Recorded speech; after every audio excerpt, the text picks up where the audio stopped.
বিসমিল্লাহির রহমানির রহিম। আজকে আপনাদেরকে দই বানানোর পদ্ধতি দেখাবো। আমি এখানে 2 লিটার দুধ নিয়েছি। 2 লিটার একটু বেশি আছে। এটাকে আমি ততক্ষণ পর্যন্ত জাল করতে থাকবো যতক্ষণ না এটা বাদামি কালার ধারণ করে। এরপর এটাকে নামিয়ে আমি সুন্দর করে ঢেকে রাখবো।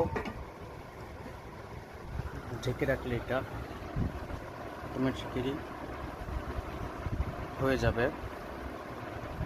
তারপরে এটাকে আমি খাওয়ার জন্য ফ্রিজে রাখবো। ফ্রিজ থেকে বের করে আপনি যখন ইচ্ছা তখন খেতে পারবেন। আসলে এটাকে মাঝে মাঝে নেড়ে দিতে হবে, নাড়া দিয়ে দিতে হবে,